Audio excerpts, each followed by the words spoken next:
This is You, Me, and the Community on ASU-TV.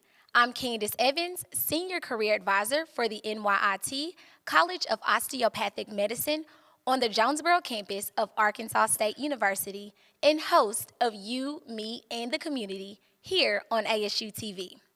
March is Women's History Month, and on today's episode, we'll be joined by several women in our community that are making positive impacts on many lives. Joining on this set for this segment is Miss Candace Brooks and Miss Kaylee Parker. Good morning, ladies. How are y'all doing? Good morning. Doing well. Thank you. Good. I appreciate y'all for coming. I like to call every lady that's here our leading ladies in Jonesboro, so thank you so much for all you do. We're going to start with Miss Candace. So, you're a business consultant. Tell us how, why, what all you do in our community. So I came to A-State to get my degree in marketing, and then I also got my MBA. I've always been interested in the subject of business in terms of helping people to realize their dreams. And so as a business consultant, I can do that, and I can also be creative by helping them come up with these different ideas that are going to help to elevate your business, and also if they want to make an impact. And so for one, we talk about making a living for your family. And so you can still do that and also have a business that's profitable. And so what I like to do is be able to pull those things out to help them to become a better person and in turn have a better business. In consulting, I have an approach where we're just having a conversation. And so I call myself the business bestie. So we're just having a conversation about what do you want to do? What do you want to accomplish? And then I just go from there. So that the ideas that come, they just come naturally. And so we talk about, okay, here's an idea that I have, and then let's talk about executing that. And I was fortunate to help my husband to launch his business, which I'm also a part of. So we have a business, Take One Performance.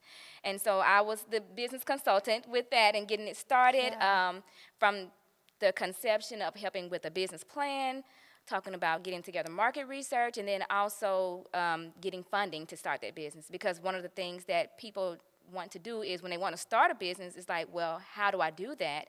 You need funding. And so I was able to help get the funding to start that business. And now I serve as the COO of that business, as well as doing business consulting. Awesome. So with this show, one of the things we like to do is bridge the gap with A-State and the community. So have you thought about any partnerships or anything with A-State students or even in the business department?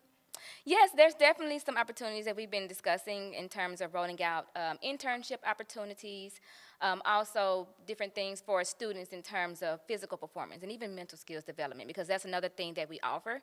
So yes, there's definitely going to be a connection. Both me and my husband are alumni of A-State, so that connection is always going to be there. Awesome. So you did hit on helping your husband's business. So tell us more about that. Take One Performance. Take One Performance, we focus on physical performance, which falls under a lot of things. And so it can be personal training. We also do sport performance, and so we work with athletes, and then we also work with people who are not athletes in the community. So if you want to just become an overall healthy person, or you want to lose weight, or you want to gain weight, because that's something that people don't talk about. It's like, I want to gain weight. There's a healthy way to do that. And so my husband has, his name is Jason Brooks, by the way, and he has experience, over 20 years experience in performance. And so he's also studying to get his PhD in psychology. And so from that perspective, he's going to be helping with mental skills development as well. And so combining that, physical performance and then also the mental skills development, that's what we offer with Take One Performance. And it's all one-on-one type of training. Yes, awesome. So y'all can see Miss Candace Brooks if you need anything with performance, but also business consulting, right? So now we're going to switch over to Miss Kaylee Parker. I have to know more about your nonprofit. Tell us all about it and how did it come about? Thank you for having me, first of all. Yes, so Arrow Adoptions is my nonprofit. 6 years ago, I was working on the north side of Jonesboro, and if you've ever seen my family, you can tell we're not the usual nuclear family. And a young lady approached me, and she noticed that I had children that didn't look like I looked, and she had assumed that I had adopted them, which I had. And she asked me, shared with me in a private setting that she was going to give birth any day and asked if I could adopt her child. And I couldn't at the time, but within that moment, it was birthed in me a passion to help her and help other women in the community that were in the same situation or similar situation. So I began to look. Our community has lots of resources, as you know, but I began to look, and there weren't any resources to help her place a child for private adoption. And when I say private adoption, that means keep her child out of the state custody. And so out of that, through many years, eventually birthed Arrow Adoptions in March 2020. Awesome. So how can one go about, let's just say maybe a student or someone in the community, they are thinking about adoption. How would they go about contacting you? And then also, what does that process look like? Yes, it is a legal process, and so we have a law firm that we trust that's full of females, which is sometimes important in this situation. So you can contact me through Facebook, Arrow Adoptions. The messenger goes straight to me, or you can go to my website, www.arrowadoptions.org, and it also goes straight to me if you're like, contact Arrow. So you can contact me that way. However, there may be a student, there may be an adult watching this. Any person that is in a crisis pregnancy, you do have options. You know, I just want everyone to know that there are options out there, and you don't have to do it alone. That's kind of our theme.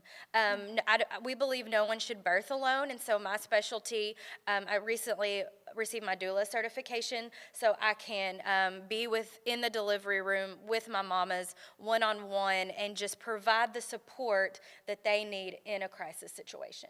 Wow. So take us through that process. So from the initial contact, say someone sends an email or reach out to you, what does that look like until birth? Well, it looks differently for everyone because sometimes I meet them the day before birth, and sometimes I meet them when they're 6 weeks pregnant. So it can look different for everyone. However, I always say, as a mom, you're in the driver's seat. So you tell me how you want this to look. I try to get face-to-face with the mama as soon as they contact me, pretty soon, just so they can know that I'm genuinely interested in helping them. And then we decide what that looks like. If I meet them early on, a lot of times they decide to parent along the way. And I think that's awesome. Important. It's an important piece, and it's why we're not an adoption agency. It's because that's why we're a nonprofit, because adoption agencies only legally can help those mamas who place for adoption.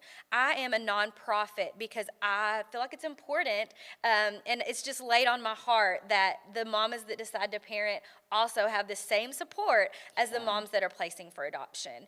And so I get face-to-face, and we make a plan. We make a plan throughout their pregnancy. If they want to go to prenatal visits and they don't want to go alone, I'll go with them. If they need some support, some opt out of prenatal, and they need me to meet them at the ER. That's where I am. So it's just giving them the support, empowering them to make these decisions that are best for them and their families and their child on their own.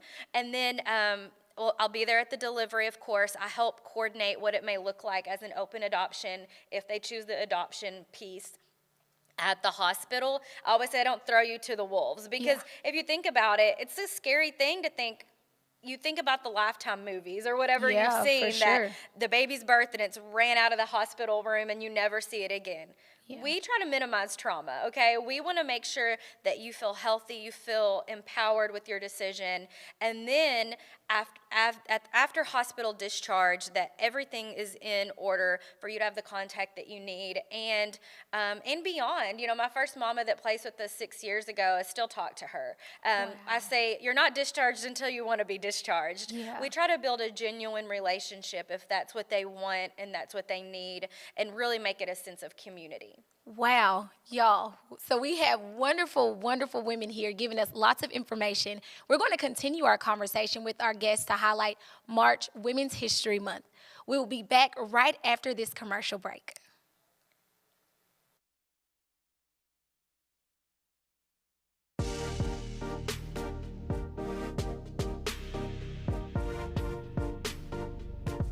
ASU-TV, shows like Red Wolf Roundtable, ASU-TV News, Westside Football, and more. Gain real-life experience while doing what you love. Get involved with ASU-TV today.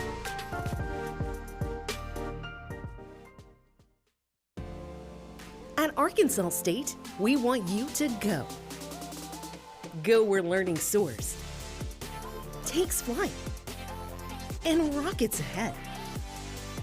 Go for experiences, internships, and scholarships. We want you to go. Become A-State Maine. Are you ready to go? Go.astate.edu for details.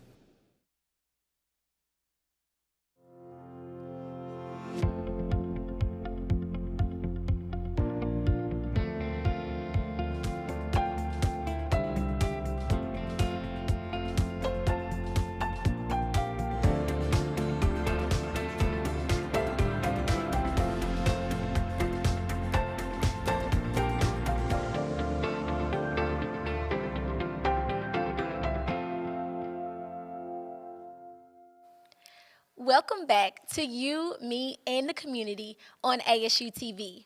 March is Women's History Month, and on today's episode, we're joined by several women in our community that are making positive impacts on many lives. Joining on this set for this segment is Miss Rebecca Prost and Miss Jolene Mullet Bowen. All right, so we just ended last segment with talking about a nonprofit. You also have another wonderful nonprofit. Give me details, tell us your name, and how did you come about? Yes, and it's really neat that I'm bouncing off of Kaylee because sometimes we end up working hand in hand. But Wow. we run a nonprofit called Local Impact, and we help families in our community that are suffering from infant loss. And so we step in those gaps of the times when they just desperately need somebody to help them in their time of need. And so it's a grief journey that no one wants to go through. When you're pregnant, you're celebrating and you have your baby showers and your gender reveals, all this fun stuff. And so you keep on with the flow of excitement. And then you might end up at a ultrasound where that you hear those words, there's no heartbeat. And that's where we come in. And it can be mostly post-care. Once those families deliver and the tragedy hits, it's like, what happens after that? And for us, while we are here and while we are involved in this, is we actually have been through this ourselves. We lost our infant daughter in 2014, and we were out of town when we delivered. And so, real wild story, but one of those things was the lack of support. We weren't familiar with the doctor, we weren't familiar with the nurses, my friends, family. We were at a work-related event whenever I ended up in the hospital. And so when we realized, oh my gosh, think about these women, these families, fathers that are having to endure this alone. And if they don't have a support system, if the mother is delivering and there's no father involved, what that looks like. And so for us, we wanted to make sure that no one else had to do this alone. And so when they go in and they deliver, these families, when they get released, the grandparents are around. Yeah. And people come in and people are delivering food and your friends are calling. And so after months of that, maybe not even months, but weeks, everybody kind of disappears and you go back to your normal life and your jobs and your own kids and things like that. And so who steps in when everybody leaves, when the sadness really hits, whenever your employer says, it's time to come back to work? And so you have to function with coworkers that might be pregnant or your best friend that was pregnant the same time you were. What does that look like? Who can help? And so we love on these families. And my husband thankfully, he steps in to help the dads because the dads don't get a lot of support. Everybody focuses on the mom because you're physically healing. And then we focus on the moms again when we're emotionally healing. And so we just want to take that time to help whoever needs that support in that moment. And sometimes families don't know what they need. It can be lawn care services for a grieving dad that just cannot get out on that weekend and mow the yard because he's having a hard time, or they just don't have food in their fridge. And going to the grocery store, you don't want to see a bunch of people because they know what has happened. And so providing those groceries, a headstone, those are big items that we're able to provide for these families because we do raise funds for that stuff. And so whenever the family comes together and they say, okay, a headstone, really? Like, I never, ever, we were just having a baby shower, and now we're looking at headstones. And they're not able to make that commitment during that time. And so it may be a year later. They're like, okay, I think I know what I want it to look like because I've processed, for us, Marley is our daughter that we lost, and butterflies represent her. That's what we have on our wall, and so we know that. But I did not know. I was one of those that I had to wait. I had to really take some time to think about. And so when somebody calls and says, okay, I'm ready, we can go with them, we can help pick out, we can help fund, we can do whatever that looks like. And so we just step in a time of need. And so what's even greater is the adoption process. For us, I ended up having to have a hysterectomy right after, and so we were faced with, okay, what's next? And a lot of people do, whether they've had physical needs where they cannot carry another child, or they don't want to suffer through that again. They're scared, or they're like, I will not do that again. I won't risk it. And so they want to turn to adoption. And so it's great because Kaylee and I work together sometimes. It's unfortunate growth, but it does happen. And so we just want to make sure we're there when the time does happen. Awesome. So very quickly, I want you to tell us, how can someone get in contact with you? Sure. So we do have a Facebook page, Local Impact, and the impact is spelled M-P-A-C-T. M is for Marley, for our daughter, and also you can find us, you can email. We do have a website and things like that. So there's tons of ways that you can get in contact with it. They all go directly to me, so I can help you. Awesome. So there's good things going on in Jonesboro. We're going to switch gears. We're going to go over to our local librarian, Miss, I don't want to mess this up, Jolene Mullet Bowen. So tell us about the wonderful things that's going on at our public library. Yes, ma'am. So I like to say from the time that you're born to the time that you're old enough for the nursing home, the library has programs for you. We have story times for babies up to 2. We also have family stories where pre-K kids and their moms and dads and guardians can come. I'm the teen services librarian. We also offer programs throughout the month for tweens, teens, and adults. I think it was in January, Miss AJ ran a tween program that was a K-pop dance party, and we even collaborated with some of the Korean students here on the A-State campus. Awesome. So that's really cool. We do so much outreach at the library every single day, just about. We have storytellers going out to local daycares.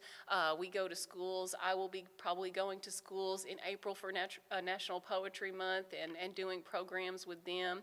For adults, we have these awesome programs called Lunch and Learns. Even just yesterday, they had one about estate planning. We had a great crowd for that, where a local law firm came in and just kind of ran them through that. We have exercise programs for adults, yoga, Zumba, karate on Saturdays. We also even provide things like notary services for free. Most people in the community don't know that and are surprised by that. But there are just so many things that you can do at the library. But yeah, yes, ma'am. Wow, awesome. I have to ask this. So let's just say students are wanting to get involved in our public library. They have an idea, because of course we have our A-State library, but if they're wanting to get on the list of all the wonderful programs, how would they go about doing that? So what you can do, you can of course call the library, but you can go to librarianjonesboro.org and see what kind of events we're having. But if you want to volunteer or you have an idea for a program, you can just call the library and let them know that you want to get involved. We also have the Friends of the Library Bookshop, which is something that I don't think a lot of people know about in our community. In the back of the library, all of our discard books and donated books, you can come right now. You can fill fill up a bag for $2. It's part of how we get money and funds for the library. Awesome. Okay, so I have to switch gears just a little bit because I'm excited because you just ran for JP this past November, right? So tell us why you decided to do that. Did maybe you being a teacher, I know you mentioned that, and being a librarian, did that have something to do with it, or is that something you just wanted to do? Well, yes, being a teacher, working with teens, working with young people is kind of my passion. And one of the things that I saw whenever I taught is kind of a lot of disengagement from young people that kind of thinking like their voice wasn't going to be heard. And so, to be perfectly honest, in the last year, seeing how much that the Quorum Court and City Hall, like how much county life that it touches, I just wanted to be more involved in that because we could be providing lots of services that aren't currently, touched upon right now. So that was my main, goal in running, is hopefully affecting some change for not just our grown citizens that are already able to vote, but those young people that will soon be able to vote. Absolutely, absolutely. Well, thank you, ladies, so much for joining me on this segment. And we're going to continue our conversation with our guests to highlight March Women's History Month. We will be right back after this commercial break.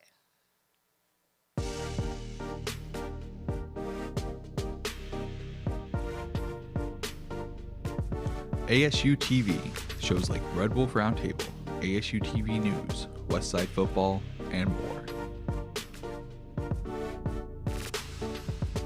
Gain real-life experience while doing what you love. Get involved with ASU-TV today.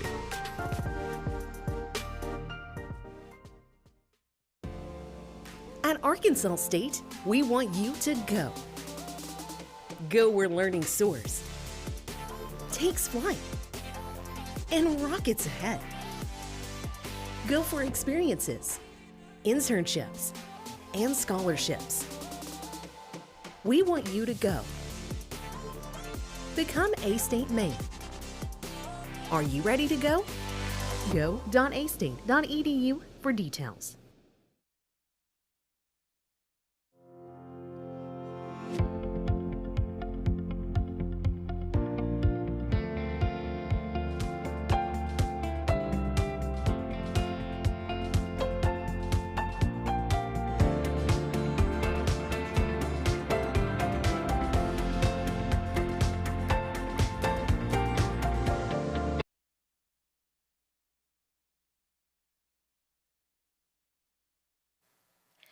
Welcome back to You, Me, and the Community on ASU-TV. March is Women's History Month, and on today's episode, we're joined by several women in our community that are making positive impacts on many lives. Joining us for the final segment is Miss Lynette Hirsch and Miss Christy Conway. Thank you, ladies, again for joining me on You, Me, and the Community. We're going to start things off with Miss Lynette Hirsch. I've heard wonderful things that you're doing in our Jonesboro schools. So give us a little history, a little background as to how everything came about and exactly what you're doing. Sure. Thank you so much for having me. So Jonesboro Business Association kind of started after the events of 2020. Basically, some of friends said, we need to sit at the same table and have some hard discussions in a loving, non-threatening way.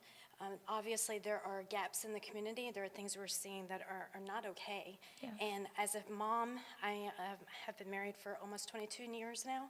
And as a mom of 5 teenagers and adult, their ages now 13, 14, 15, 16, and 20, it's super important to me if we stayed in this community to keep growing more inclusion, and also for them to feel like they do have a voice. Jolene referenced that as teenagers, them needing to have a stake in the community in a sense. Yeah. So Jonesboro Business Association began as a group of people just discussing, okay, what can we do?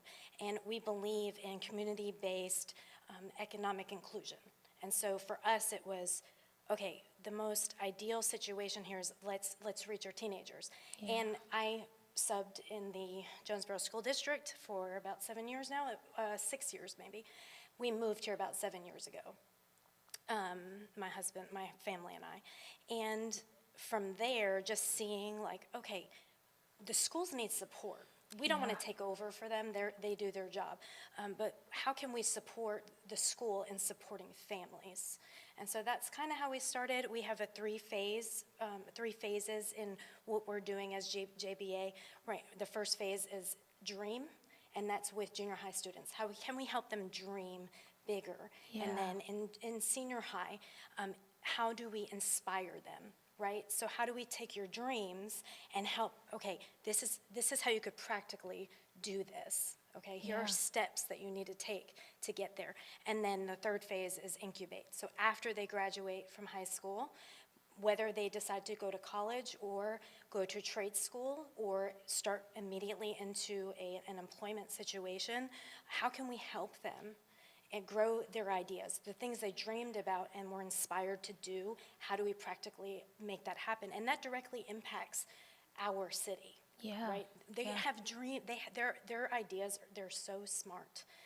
So right now, I am the vice president of Jonesboro Business Association. I also serve as the director of our mentorship program, which is called See Me, Be Me, which birthed out of if you can see me, you can be me, right? So community leaders come in as mentors, and we can have them in front of students having conversations. How did you get there?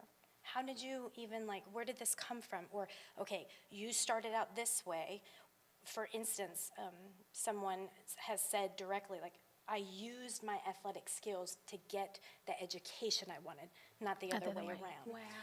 And so helping them dream bigger than just some box that they may have been put into, and think about what they're gifted in, what they're skilled in. I highly believe, my faith informs me. So every person to me is made in the image of God. So how can we help you fulfill that, right? You have things in you that the world needs. Wow, that is awesome. Wonderful work that you are doing in our community and in our schools. We're going to switch it over to Miss Christy Conway, who also does a lot of work in our community as well. But I want to hit on the mental health aspect simply because, like Ms. Lynette said, after COVID, a lot of things changed. So give us some insight on all that you do, and especially with mental health. Absolutely. First, I'm a certified recovery coach, CCAR certified recovery coach, and a national mental health first aid trainer and instructor. So since the pandemic, we have seen prevalence rates of mental health issues and challenges skyrocket. Whereas prior to COVID, people that reported having depression or anxiety issues was maybe 2 in 10. Now, it's about 4 in 10. Wow. That's doubled. Yeah. It's because of the trauma of being away from people. A lot of times people think when you have anxiety, the best way is to seclude. No. Yeah. The best way is to actually become more social. And COVID kept us in a box, so that exacerbated symptoms and signs of mental health challenges. And what we've also noticed is that, especially with depression and anxiety, that it is more prevalent in women than men, whereas it's about 40% for women. For men, it's 30. So that's 10% increase, and that's huge. Why? Because women have so many pressures, in everyday life. Wow. I wish we could continue these conversations. We've had a wonderful time here, but that's going to do it for this edition of You, Me, and the Community. I want to thank my guests, Ms. Candace Brooks, Ms. Kaylee Parker, Ms. Jolene Mullet-Bowen, Ms. Rebecca Prost, Ms. Lynette Hirsch, and Ms. Christy Conway. I also want to thank the instructor of Creative Media Production, Mr. Dustin Sullivan, and his wonderful students who are behind the scenes running the show. Thanks to engineers Derek Herring and Mr. Clayton Holderfield, along with graduate assistant Jacob Nee, for all their help as well. We'll see you next time for another episode of You, Me, and the Community. Thanks for watching.